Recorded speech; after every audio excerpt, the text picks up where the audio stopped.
Alors ça, c'est mon imprimante 3D en train d'imprimer la nouvelle imprimante à la place où elle se trouve d'habitude, au sous-sol, avec tous les éclairages allumés de ce côté-là, tous les éclairages allumés dans le coin à gauche.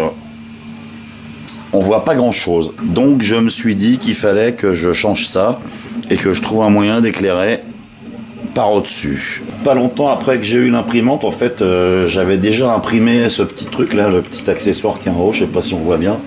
C'est mal éclairé, ça se clip sur le haut du châssis, tout simplement. Ça ressemble à ça. Alors là on voit rien évidemment, c'est le problème, j'ai pas de lumière. C'est un passe-filament en fait. Alors tout simplement pourquoi? Parce que les supports qui sont fournis avec la Prusa, là, ils sont très bien. Ils vont bien pour des bobines d'1 kg ou de 750 grammes. Mais la bobine qui est là, par exemple, c'est une 2,5 kg. Et celle-là, évidemment, elle passe pas là-dessus. J'ai fait les fonds de tiroir, j'ai regardé ce que j'avais de dispo. Alors désolé pour l'éclairage, hein, mais je vous l'ai dit, c'est justement pour ça que je rajoute quelque chose. Donc j'ai retrouvé ça. Donc ça, c'est un profil aluminium qui est fait pour venir mettre des LED adhésives à l'intérieur du profilé. Il y a un petit diffuseur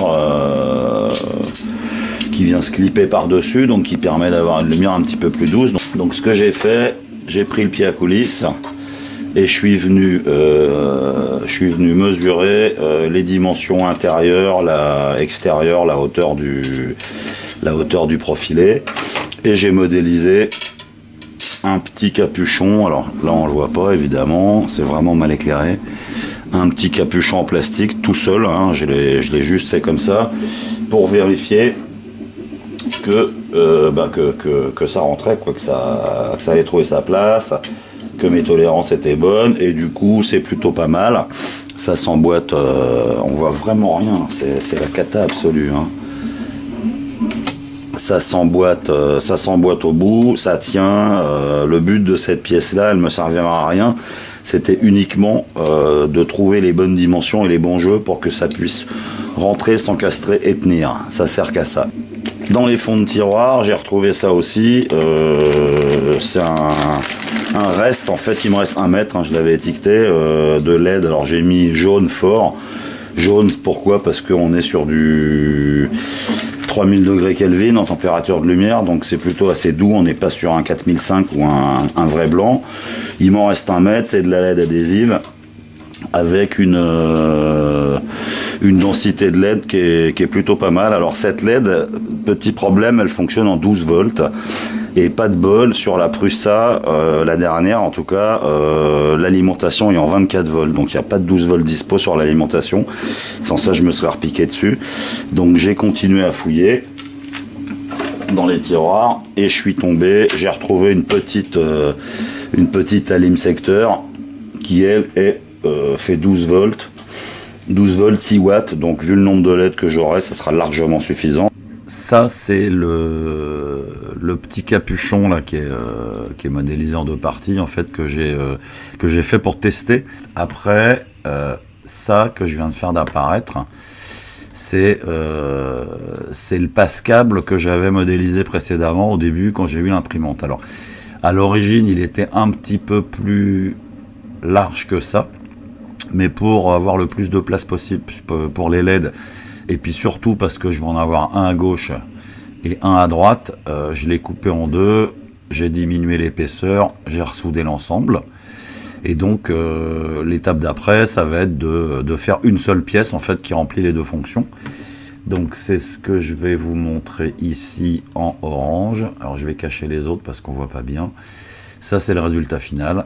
Donc j'ai pris ce petit truc là, je l'ai remonté, je suis venu par là, je l'ai collé. J'ai fait une union, un petit congé par ici. J'ai modifié quelques faces. Par exemple, vous voyez ici, si j'agrandis, là j'ai un petit décrochement, c'est fait exprès. C'est-à-dire que cette face-là, je l'ai tirée parce que je voulais pas que l'extrusion en aluminium vienne interférer avec le passe-câble. J'ai percé ici un trou à 3 et quelques millimètres pour pouvoir passer le câble en fait qui va venir de l'alimentation 12 volts jusqu'au LED. Alors à partir de ça, Je l'ai transformé en STL pour pouvoir l'imprimer. Sur l'imprimante 3D, j'ai fait un miroir, ce qui me donne la pièce de gauche, la pièce de droite que je suis en train d'imprimer. J'ai imprimé les deux parties, droite et gauche. Ici, forcément à gauche, j'ai vérifié que ça s'emboîtait correctement dans le profilet en aluminium. Donc on va pouvoir l'essayer sur place, sur l'imprimante, et mesurer la longueur à laquelle il faut couper le profilet. C'est pas très serré, ça coulisse un peu, pareil là-bas, mais le truc important c'est qu'ici il y a un chanfrein dans l'angle en fait de la platine Z, et que du coup je veux garder, je vais pas le mettre totalement à fond, je vais garder un petit peu de jeu, pas grand chose, un petit millimètre de l'autre côté. Et maintenant je vais prendre un mètre, je vais mesurer la distance de là, ça va pas par en bas, je le fais par au-dessus, la distance de là à là, et je suis à peu près à 23 cm. J'ai clippé l'ensemble, alors ça a l'air de tomber pas mal, il y a 1 mm de jeu à peu près, là. Si je le bouge, ça vient taper dans l'angle ici ou dans l'angle là-bas. Mais ça devrait pas être mal, donc maintenant j'ai plus qu'à couper la LED. J'ai coupé le bout de l'alimentation 12 volts avec une pince. J'ai dénudé un petit peu, j'ai sorti les deux câbles. Alors il semblerait qu'il y ait un rouge, un noir, donc on peut supposer que le rouge c'est le plus 12 volts et que le noir c'est la masse. Je vais quand même vérifier avec le multimètre, on sait jamais. Le plus, le moins que j'ai dénudé, et je vais les étamer. Donc je vais mettre un tout petit peu de soudure sur le fer, et je vais juste à peine imbiber le bout pour que j'ai de l'étain qui passe. C'est le bout du ruban de LED, il va falloir l'étamer aussi, sans ça je pourrais pas souder. Donc je vais venir chauffer légèrement avec le fer. Hop. J'ai branché le bloc d'alim et on voit que les LED c'est clair, donc la bonne nouvelle c'est que le rouge c'était bien le plus et que le noir c'était bien le moins. Maintenant j'ai plus qu'à couper le ruban de LED à la bonne longueur.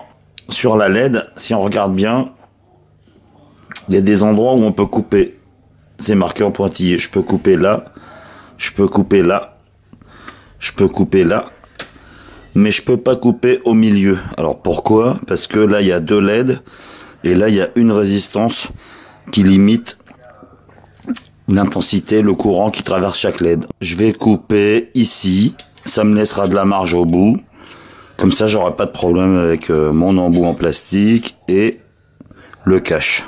Le petit cache translucide pour le diffuseur. Je vais le clipper et on va monter ça sur l'imprimante et on verra.